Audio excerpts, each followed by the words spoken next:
नमस्कार। केंद्र सरकार की ओर से आज बजट 2023-24 प्रस्तुत किया गया, जिसके माध्यम से ज़्यादा समय से जो मांग चल रही थी एज ए कर्मचारियों के रूप में, तो उनकी मांग को भी सुना गया है और इनकम टैक्स में विशेष छूट का प्रावधान किया गया है। उसकी छूट की सीमा को थोड़ा बदला गया है, उसकी सीमा को बढ़ाया गया है। इसको आज हम समझेंगे कि क्या जो हम न्यूज़ में सुन रहे हैं कि 7 लाख रुपए तक की आय वाले किसी भी कर्मचारी को कोई टैक्स नहीं पे करना पड़ेगा, क्या ये सब पर लागू होगा? अगर सब पर लागू होगा तो इसे किस प्रकार से लागू किया जाएगा? क्योंकि अगर 7 लाख रुपए पर सभी को अगर छूट दे दी जाएगी तो बहुत टैक्स को लेकर हो सकता है, लेकिन यहाँ पर सभी को छूट नहीं दी गई है। तो कैसे इसका आप लाभ ले सकते हैं एज ए राज्य सरकार या फिर केंद्र सरकार के कर्मचारी या एज ए एम्प्लॉय के रूप में आपको कितने रुपए तक कोई टैक्स नहीं देना होगा? इसी को आज हम समझेंगे कि बजट 2023-24 में जो इनकम टैक्स में छूट दी गई है, वो नए स्लैब जो हमें दिए गए, वो नए स्लैब के अनुसार हमें कितना टैक्स पे करना पड़ेगा, इसी को आज हम समझेंगे। तो चलिए शुरू करते हैं।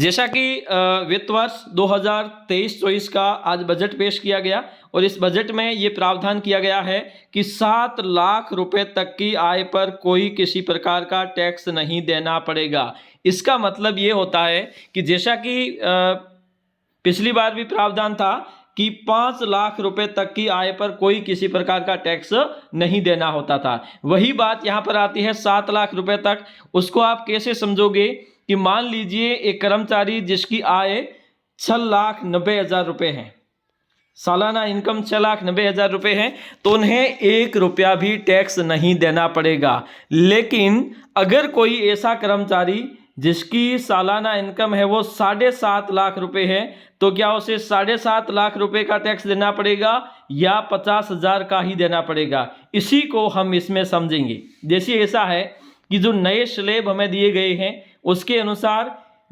3 लाख रुपए तक किसी भी व्यक्ति को कोई टैक्स देने की आवश्यकता नहीं है, लेकिन 3 लाख से 6 लाख तक अगर किसी की इनकम है तो ऐसी स्थिति में उसे 3 लाख रुपए का 5% हिस्सा टैक्स के रूप में देना पड़ेगा।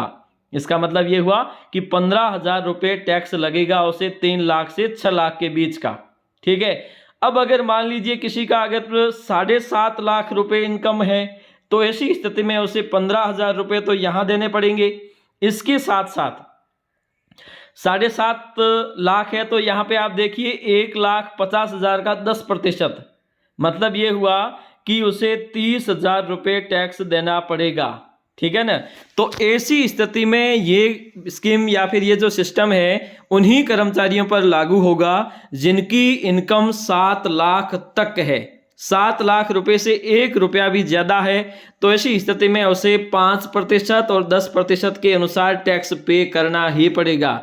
लेकिन अगर ऐसे कर्मचारी जैसे मंत्रालय कर्मचारी है जिनकी सैलरी कम है तो उन्हें 7 लाख रुपए तक कोई टैक्स नहीं देना पड़ेगा, 0 टैक्स होगा। लेकिन अगर आपकी इनकम 7 लाख रुपए से 1 रुपया भी ज़्यादा है तो ऐसी स्थिति में आपको टैक्स देना ही पड़ेगा, लेकिन वहाँ पर है वो 5%, 10% की सीमा से देना पड़ेगा। जैसे हम अब जो नई टैक्स स्लैब हमें दी गई है जिसके अनुसार 3 लाख तक कोई टैक्स नहीं है, 3 लाख से लेकर 6 लाख रुपए तक अगर आपकी इनकम है तो 3 से 6 के बीच में जो इनकम आपकी आती है उस पर आपको 5% टैक्स देना होगा।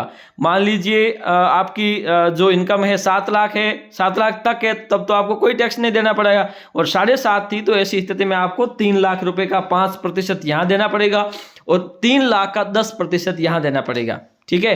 तो ऐसी स्थिति में आपको यहाँ पर आप जैसे देखोगे तो यहाँ पर भी आपको जैसे 7 के बाद में 6 तक तो यहाँ आप दे चुके हो टैक्स, और 6 के बाद में जैसे आपकी इनकम 7.5 है तो 1.5 लाख का 10% देना, 1,50,000 का 10% देना पड़ेगा।